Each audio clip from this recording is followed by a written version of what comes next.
Olá, gente, boa tarde, boa noite ou bom dia, depende da hora que você esteja assistindo a aula.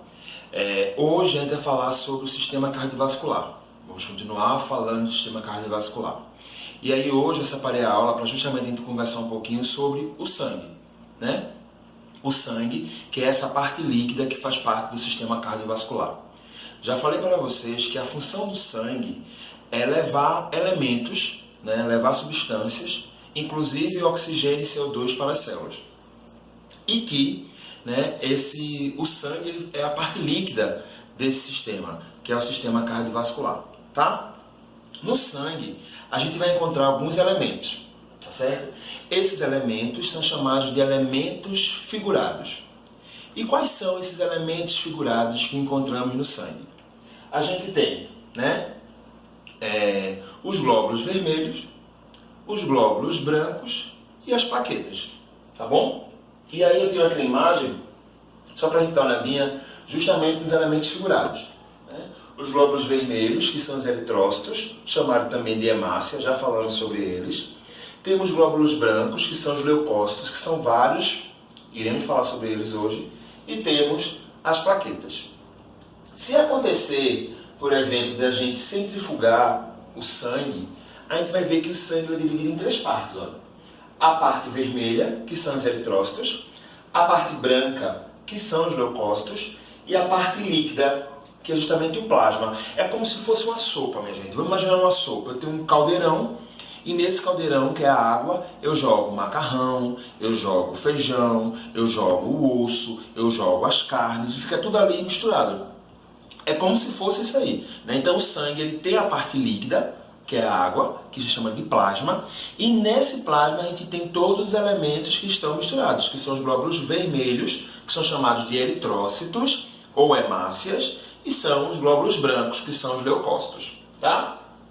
Olha, e essa formação de sangue, né, essa formação de plasma, de plaquetas, de hemácias, de eritrócitos, chamamos de hematopoese. Tá? É muito importante a gente lembrar que a formação dos elementos figurados do sangue, quais são os elementos figurados, Antônio? Leucócitos, hemácias e plaquetas. Elas são formadas dentro da medula óssea, não é isso? Dentro da medula óssea. E que as células sanguíneas, elas são originadas de uma única célula, que é o hemocitoblasto. Esse hemocitoblasto, tá? Ele vai diferenciar formando todas as outras células que iremos falar agora. Tá certo assim? Olha, pessoal, voltando a falar de medula óssea, que é lá onde se formam as células sanguíneas, nós temos dois tipos de medula óssea. Temos a medula óssea vermelha. Por que vermelha, Antônio? Sangue, tá? É a parte mais interna do osso. E nós temos a medula óssea amarela, que é a parte de gordura, ela fica em volta da medula. Depois dê uma olhadinha na imagem para vocês identificarem onde fica a medula óssea vermelha e onde fica a medula óssea amarela. Gente, desculpa a instabilidade do vídeo, às vezes mexe um pouquinho, é porque o técnico que está filmando, ele tem uma certa dificuldade na posição da mão, mas o que importa é a informação, tá certo? A informação é mais importante. Olha aqui, ó. Vamos começar a falar dos eritrócitos. O que são eritrócitos, Tony? Hemácias. Vê só comigo, gente. As hemácias, né, os eritrócitos, são células responsáveis por transportar oxigênio, CO2 e nutriente para a célula, tá certo? Essas células, que são as hemácias, os eritrócitos, são formados dentro da medula óssea vermelha, tá certo? Tem uma duração de vida de 120 dias. Elas nascem, tá? Elas vão fazer a função de transportar oxigênio e CO2 e nutriente no organismo e depois elas morrem. Quem faz a remoção dessas células é o baço, tá? O baço é que pega essas células, esses eritrócitos, colocam lá e elimina, destrói essas células velhas, que são as hemácias, perdão, tá? Os eritrócitos, que são os glóbulos vermelhos, ele tem essa cor devido à hemoglobina. Você lembra que eu falei para vocês já? A hemoglobina é a proteína responsável pela coloração dessa célula. A coloração dessa medula, a coloração do eritrócito, a coloração da hemácia. É justamente a hemoglobina que dá essa cor para que seja chamado de glóbulo vermelho, tá? Olha, pessoal, então aqui eu tenho uma imagem, né? Eu tenho aqui um eritrócito. Observe que esse eritrócito, ele não é uma bola, né? Ele é um pouco achatadinho, ele tem um achatamento, né? Porque é justamente nessa região aqui do meio, vocês estão observando também no material de vocês, que eu vou encontrar a hemoglobina. E é a hemoglobina junto com o ferro, não esqueçam nunca disso, a hemoglobina junto com o ferro que faz com que o oxigênio seja transportado nessa hemácia, nesse eritrócito, tá bom? Olha, quando eu tenho qualquer alteração nesses eritrócitos, né? Quando eu tenho uma alteração no eritrócito, na hemoglobina ou no ferro, eu tenho o que eu chamo de anemia. Então a anemia, a gente pensa, anemia é falta de ferro, anemia é falta de... Não, anemia não é falta de ferro. Anemia é a alteração que ocorre entre a hemoglobina, o ferro e o eritrócito. Então não adianta o paciente ter uma alta taxa de ferro, mas não ter hemoglobina suficiente. Não adianta ele ter uma alta quantidade de hemoglobina e não ter uma quantidade de eritrócito suficiente. Não adianta ele ter uma alta quantidade de ferro e não ter nem eritrócito nem hemoglobina suficiente. Então tem que estar em controle, gente. O eritrócito, que é a hemácia, a hemoglobina, que dá a coloração vermelha, né, que é a proteína, e o ferro. Esses três se juntam para transportar oxigênio. Eu sei que o oxigênio é importante para dar energia. O oxigênio é que vai dar força, vai dar vitalidade. Aí eu pergunto a você, qual é o primeiro sintoma que o paciente de anemia tem? Fraqueza. Qual é o sintoma que o paciente de anemia tem? Cansaço, fadiga, astenia, né? Por que, Antônio? Por que ele tem isso? Porque ele não tem oxigênio suficiente. Os elementos que levam oxigênio não estão trabalhando de forma suficiente. Está em falta, está diminuído, anemia, tá? E eu não tenho só anemia por falta de ferro, eu já falei isso para vocês, tá bom? Então, olha, vê só. Quais são as causas de anemia? O que é que pode levar à anemia? Primeiro, um dos fatores importantes é a perda de sangue. Se o paciente está tendo hemorragia, minha gente, ele está perdendo sangue, ele vai ter uma perca de eritrócito, uma perca de hemoglobina, uma perca de ferro, né? Então ele vai ter uma dificuldade de transportar esses elementos no sangue, tá bom? Outra coisa, vamos pegar, por exemplo, uma mulher que tem uma endometriose, né? A mulher com sangramento constante, né? Mioma, sangrando constantemente, ela perde muito sangue. Então essa mulher ela tem uma tendência a ter anemia. Por quê? Perda de elementos, gente, perda de eritrócito, de ferro, né? Então esses também são fatores que estão associados. Tem pacientes que têm anemia hemolítica, né? Que são rupturas da membrana do eritrócito, né? A anemia hemolítica é um dos causadores também da anemia, né? Quando o eritrócito, gente, ele se quebra, ele se fraciona com facilidade. Também é um fator da anemia, tá certo? Temos também a anemia falciforme, que a gente vai falar sobre ela também, que é aquela anemia onde a hemácia ela tem a forma de foice, né? Então isso dificulta. Minha gente, se o ideal é que o eritrócito seja redondo, né, com um achatamento no meio, côncavo convexo, e de repente tem a forma de foice, tem um desenho completamente diferente. Então, claro que esse transporte de elementos, esse transporte de oxigênio vai ser dificultado, né? Vai ter uma dificuldade em transportar esses elementos dentro do organismo, tá certo? Pacientes que fazem uso de drogas, pacientes que fazem uso de quimioterapia, de radioterapia, também tem tendência a desenvolver anemia, né? E aí a gente vai chamar essa anemia de anemia aplástica, né? Anemia plástica, que é aquela anemia que é causada pela falta pelo uso de drogas, né? Então, anemia plástica é quando a hemácia é destruída por causa da droga que o paciente faz uso, ou por causa da droga mesmo, né? As drogas lícitas que a gente conhece aí, tá bom? E temos as anemias carenciais. Eu quero que vocês prestem muita atenção nisso aqui, tá? Anemias carenciais são aquela anemia que você tem uma falta de nutriente. Por exemplo, a anemia ferropriva. A anemia ferropriva, várias mães já disseram para vocês, come ferro porque está com anemia. A anemia ferropriva é um tipo de anemia carencial. Por quê? Falta ferro. Outro tipo de anemia que a gente tem, a anemia megaloblástica. Tá? A anemia megaloblástica é a anemia causada pela falta de vitamina B12. O eritrócito, ao invés de ser pequenininho, ele fica uma bola. certo? Ele cresce feito uma bola. Então, é um tipo de anemia. E também a anemia causada pela falta de ácido fólico. Gente, isso é muito importante. O ácido fólico é uma substância que vai ajudar a formação de novos eritrócitos. Então, se o paciente não tem ácido fólico, ele não tem novos eritrócitos, ele não tem novas hemácias. O que acontece? Vamos pegar, por exemplo, a gestante. O que a gestante faz uso? Sulfato ferroso e ácido fólico. O sulfato ferroso para não ter anemia por falta de ferro, já que agora são 2 pessoas, ou 3, depende, pode ser gêmeos, trigêmeos, né? Mas o ferro ele é importante, então o sulfato ferroso é para repor o ferro. E o ácido fólico, para que o ácido fólico? Formar novos eritrócitos. Gente, são 2 pessoas agora. Então, quando o paciente ele não tem ácido fólico, ele tem uma diminuição na quantidade de eritrócito. Então, isso também é muito importante eu mencionar para vocês, tá certo? Bom, aqui são algumas imagens, né, que tem no material de vocês. Aqui, ó, anemia falciforme. Você vê que tem algumas hemácias que são em formato de foice, né? Por isso que a anemia falciforme, por causa do formato.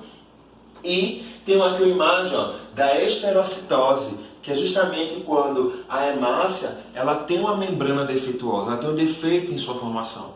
Também é um fator que a gente pode estar considerando como anemia, tá bom? Bom, eu vou dar uma paradinha, daqui a pouco a gente volta para falar um pouquinho sobre os leucócitos, tá certo? Bom, voltando. Falei para vocês sobre os glóbulos vermelhos, não é isso? Sobre os eritrócitos. Agora eu vou falar sobre os leucócitos, os glóbulos brancos. Antônio, qual a finalidade dos glóbulos brancos? Defesa. Entrou um micro-organismo, rompeu a pele, entrou um micro-organismo, respirei o micro-organismo, coronavírus, respirei o micro-organismo, defesa, leucócitos. São as células de defesa do nosso organismo, tá certo? São vários, iremos falar sobre cada um deles e o que é que cada um deles tem de diferente. Vê só, a primeira célula de defesa que eu vou falar para vocês, eu queria que vocês vissem aí no material de vocês, são os neutrófilos. Aqui, ó. Aqui é só a imagem realmente para vocês verem. Bom, os neutrófilos são células quimicases, gente. Por quê? Neutrófilo, neu de neutralizar. Então são células que irão neutralizar um micro-organismo. Assim que entra no micro-organismo, essas células vão tentar neutralizar, vão tentar ficar em volta dele para poder esse micro-organismo não sair, ficar preso, tá? Então são as nossas primeiras células de defesa. Toda vez que a gente tem uma infecção que começou há pouco tempo, os neutrófilos estão em alta quantidade. Por quê? São as primeiras células. Elas que vão tentar defender a gente. Então, infecção aguda, infecção que começou há pouco tempo, a gente vai ter uma alta quantidade de neutrófilos. Quando o neutrófilo não consegue resolver, chamam a segunda célula de defesa, que são os eosinófilos. Tá? Os eosinófilos são células maiores, porém, o que a gente vai ter nela? É uma célula, gente, de defesa que é para verme e parasita. Então, quando for verme, como for um parasita, você vai ver o eosinófilo em grande quantidade, porque são maiores. E aí eles vão tentar realmente destruir. Quando o eosinófilo não consegue resolver, por exemplo, uma bactéria, uma micobactéria, e o eosinófilo não consegue resolver, eles chamam a outra célula de defesa, que são os basófilos. Olha aqui. Eosinófilo, aqui a imagem, né? Que são os basófilos. Agora eu quero que você preste atenção aqui. Já estava prestando antes, prestar mais atenção agora. Vê só, gente. Basófilo. Ela é uma célula diferenciada. Por que, Antônio, diferenciada? Porque essa célula aqui, ela vai liberar algumas substâncias no organismo. Quais são elas? Primeira substância que ela vai liberar é a heparina, tá? Qual a finalidade da heparina? Deixar o sangue mais fluido, um pouco mais leve. Segunda substância que ela vai liberar, histamina. Qual é a função da histamina? Dilatar o vaso. Antônio, por quê? Por quê? Vê só, gente. Onde é que estão as células de defesa da gente? No sangue. Então vamos supor que aqui na ponta do meu dedo tem uma infecção. Entrou uma ferpinha aqui na ponta do meu dedo. Uma madeira entrou aqui na ponta do meu dedo. Vai ter que chegar glóbulos brancos aqui, ó, na ponta do meu dedo. Então eu preciso que venha lá do meu pé, que venha lá das minhas costas, um exemplo, glóbulos de defesa para cá.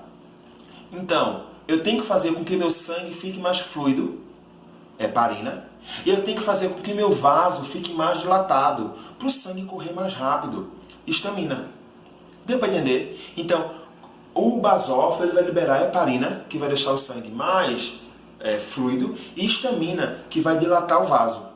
Além disso, o basófilo libera o leucotrieno. Qual é a função do leucotrieno? Chamar mais leucócito. Minha gente, tem um micro-organismo aqui, ó. Eu preciso de mais células aqui de defesa. Então, deixa o sangue mais leve, abre esse vaso, chama mais leucócitos, que são justamente os leucotrienos. E, por fim, também vai liberar o pirogênio, né, que vai atuar justamente na região do hipotálamo, aumentando a temperatura. Então, aquela febre que você sente no período de infecção é por causa do basófilo. É um sinal de alerta. Um sinal de alerta de que está tendo alguma coisa acontecendo no seu organismo. Então, olha, neutrófilo primeiro. Não resolveu eosinófilo. Não resolveu basófilo. O basófilo vai liberar o que, Antônio? Vai liberar heparina, histamina, leucotrieno e o pirogênio. Então, são células importantíssimas para o processo de inflamação. E aí eu lembro a vocês, viu? Inflamação é diferente de infecção, tá? Sempre falei isso. Infecção é a entrada do micro-organismo. Inflamação é essa reação que o basófilo faz, que é muito importante. Toda ferida, toda infecção, ela tem que ocorrer um processo de inflamação, né? Que é para justamente as células de defesa atuar e defender o organismo da gente, tá bom? Olha aqui agora. Aqui é só a imagem. Deixa eu passar. Aqui é justamente falando tudo que eu falei para você da questão inflamatória, como é que ela acontece, a função da histamina, da heparina, como é que ela funciona, depois te dou uma ideia do material, mas é o que eu falei tá aqui, tá bom? A febre também, como é que ela causa a febre, quem é causador da febre, acabei de falar para vocês, a ação do pirogênio, tá? Nesse processo de febre. E aí nós temos, gente, justamente os monócitos, que são outras células de defesa. Os monócitos, eles vão se diferenciar em macrófagos. Como que é isso? É como se eu tivesse uma célula maior. O basófilo liberou aquela substância.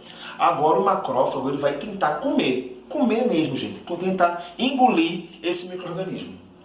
E aí o macrófago, ele vai comer esse micro-organismo. Ele vai tentar realmente destruir, né, que é o último processo de defesa da gente.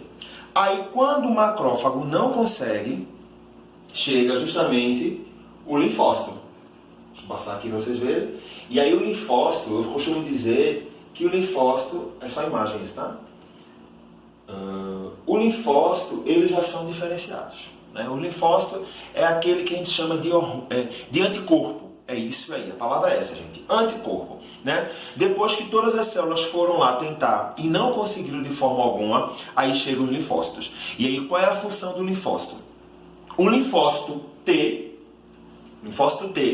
ele vai chegar lá, eu estou explicando de uma forma para você entender, tá, gente? Para você entender. O linfócito T, ele vai chegar lá no micro-organismo, pega um pedacinho daquele micro-organismo e aí ele consegue formular uma substância que é um anticorpo, que vai ser eliminado pelo linfócito B. E aí o que acontece, gente? Esse anticorpo faz com que da próxima vez que você fique infectado, você não precise mais passar por tudo isso constantemente. Por quê? Você já tem uma memória no seu corpo de defesa. Antônio, me explica aí melhor, que eu não entendi essa parte. Vamos lá, vamos pegar, por exemplo, a vacina que você tomou quando era criança, né? A tríplice viral que você tomou lá quando você era criança, tá bom? Então a tríplice viral, ela está lhe protegendo até hoje, por quê? Deixou você anticorpos, né? Então colocou em você aquele vírus inativado, aquele vírus um pouco mais fraco, para poder vocês entenderem esse contexto. E aí quando você vier ficar infectado, seu organismo já tem uma defesa. Por quê? Você produziu anticorpo, o linfócito produziu anticorpo. Então veja que o linfócito é diferente. Ele atua de forma diferente no processo de defesa, tá? Vou passar um exercício para vocês daqui a pouco sobre isso, tá bom? Vê só aqui comigo. Aqui, gente, é justamente mostrando um linfócito infectado com o vírus do HIV. O que é que o vírus do HIV faz, gente? Diminui a imunidade. Por quê? Vão atuar onde, Antônio? No linfócito. Então, o meu corpo vai gastar energia para poder produzir outros glóbulos, né, outras células, Porque o linfócito ele não está atuando de forma correta. A gente já falou sobre isso lá quando falamos sobre infecções sexualmente transmissíveis. Falamos sobre HIV, expliquei a vocês todo esse processo já também. Tá? Bom, a questão do termo citose e penia. Olha só. Penia, lembra pena. Pena sobe ou desce? Desce. Então, penia, o termo penia significa queda. O termo citose, aumento. Então, vem aqui comigo. Neutropenia. Neutro, neutrófilo. Penia, pena. Neutropenia, diminuição de neutrófilo. Neutrocitose.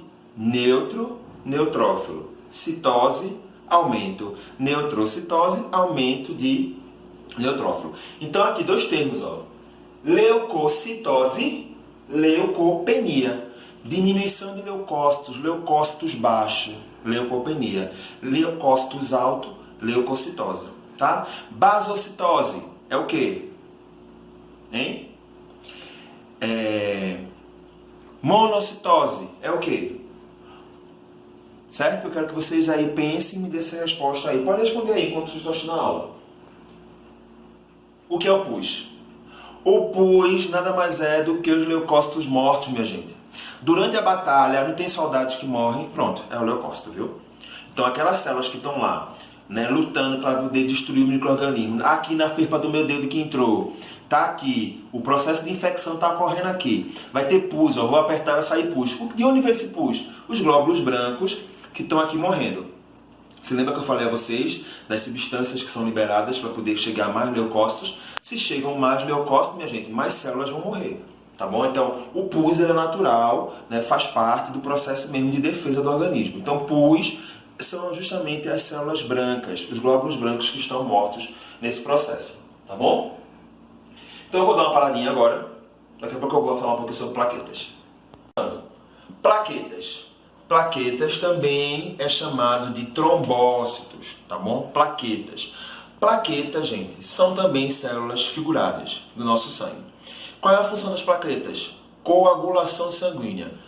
Teve um corte, meu vaso foi rompido, as minhas células de defesa, plaquetas, elas são ativadas para justamente tampar esse corte. Vou mandar um vídeo para vocês falando sobre as plaquetas. Tá? Um vídeo ilustrativo. Já passei esse vídeo para vocês, mas como é que tá revisando, vou passar de novo para a gente lembrar. Tá certo? Plaquetas. Célula responsável pelo processo de coagulação, para evitar hemorragia. Se cortar aqui, gente, não tiver as plaquetas para estancar, meu sangue vai embora. Sangue perdendo. O que vai acontecer comigo? Vou ter uma diminuição da quantidade de sangue, né? Vou ter uma hipotensão e posso vir a óbito devido à hemorragia. Tá bom? Então é só para vocês entenderem a importância das plaquetas.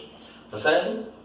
Sim, as plaquetas são células menorzinhas, tá bom? O tempo dela de vida é de 10 dias. Elas não duram muito, não. Então está sempre produzindo, até porque a gente não precisa de muito, porque a gente não vive sangrando constantemente. Então não precisa, o corpo tem muitas plaquetas, não. Só fabrica realmente o que é necessário, o que é suficiente. Tá bom? Olha, e aí vamos lá, vamos falar sobre hemostasia. Hemostasia, parar o sangramento. Preste atenção aqui comigo, gente, por favor. Eu tenho um vaso, esse vaso foi rompido, cortou. O vaso cortou. O que vai acontecer? O sangue saiu. Beleza. Primeira coisa que acontece no meu organismo.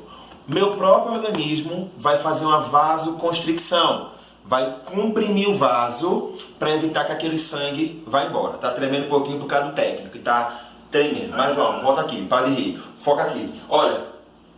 Então vai ter uma vasoconstricção, certo? Nessa vasoconstricção, a gente vai ter justamente a chegada das plaquetas. As plaquetas vão chegar ali, ó. Vamos chegar nesse vaso que foi rompido, vamos chegar nesse vaso que foi rompido. Quando as plaquetas se juntam, o sangue também começa a se juntar com as plaquetas e vai formar um tampão. Esse tampão vai ser feito uma massa, gente, uma massa, um grude, que vai tampar assim, ó, o vaso, evitando que o sangue ele seja perdido, tá? Eu vou mostrar aqui para vocês também a imagem, para vocês entenderem, tá bom? Aqui é falando do paciente hemofílico. Hemofilia é uma doença, né? Uma doença genética, onde o paciente ele tem uma dificuldade no processo de coagulação. Ele não consegue realizar a coagulação. Então, o que é que acontece com o paciente hemofílico? Hemorragia, tá? Hemorragia quando tem um corte, quando tem uma ruptura, ele tende a ter edema nas articulações por causa do atrito, né, dos ossos. Então, assim, é um processo, é uma doença genética que causa sangramento, né, devido a uma deficiência que ele tem nesse fator de coagulação, nesse fator que é responsável por estancar o sangue, tá bom? Então, o paciente hemofílico tem essa doença nas plaquetas. Olha aqui. Aqui é falando da fibrina, mas eu não vou falar para vocês agora não. Eu queria saber se tu poderia chegar um pouquinho mais perto, só um pouquinho mais da tela, um pouquinho mais. Vê só aqui, ó. Na primeira imagem, eu tenho um vaso que foi rompido. O sangue está saindo. O que é que meu corpo faz? Ele tenta causar uma constricção do vaso. Ele tenta fazer com que o vaso fique mais próximo. E dá para ver, gente, que começa a chegar plaquetas aqui, olha, tentando tampar esse espaço que foi feito. Essas plaquetas começam a chegar mais células, que são os eritrócitos aqui e outras células do organismo, e se junta aqui fazendo com que o vaso ele não continue aberto como era no começo, tá? Então, isso é o que acontece no processo de hemostasia, tá bom? Aqui é falando, gente, de duas substâncias muito importantes para o processo de coagulação. A primeira substância é o cálcio. A segunda substância, a vitamina K. Antônio, por quê? O cálcio, gente, e a vitamina K são substâncias que vão atuar para que as plaquetas consigam fazer a sua ação. Então, a gestante na hora do parto, o útero não contraiu, está sangrando muito. Vitamina K.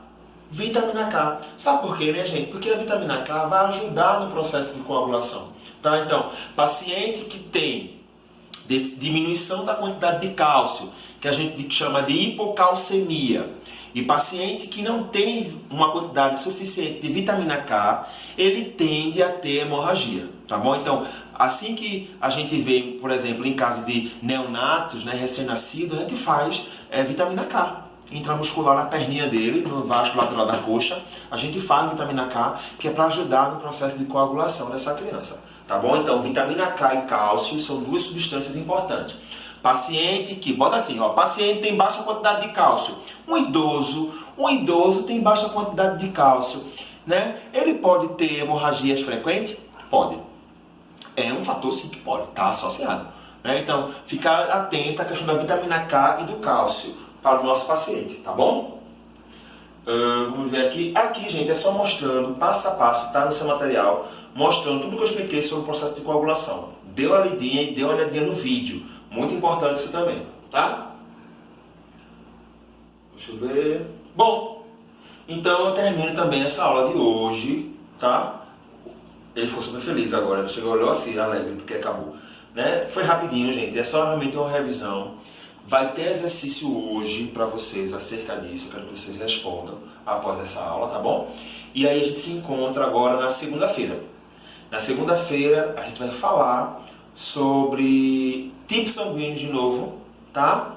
A, B, ABO, tudo ABO, AB, A, B e O, tá? Vou falar de novo sobre isso, eu vou tentar trazer isso para vocês de novo, tá bom? Tentar não, eu vou trazer. E também iremos falar sobre inervação, tá? Eletrocardiograma, se lembra que a gente começou a falar sobre isso, a gente não terminou, tá? Falar sobre eletrocardiograma. Então, gente, façam um exercício que eu vou passar para vocês. Quero que vocês respondam, tirem as dúvidas comigo no WhatsApp e pelo Zoom, tá bom? A gente tem que finalizar isso aí para começar realmente a falar das patologias do sistema cardiovascular, tá bom? Beijo, a gente se encontra segunda-feira. Tchau, tchau!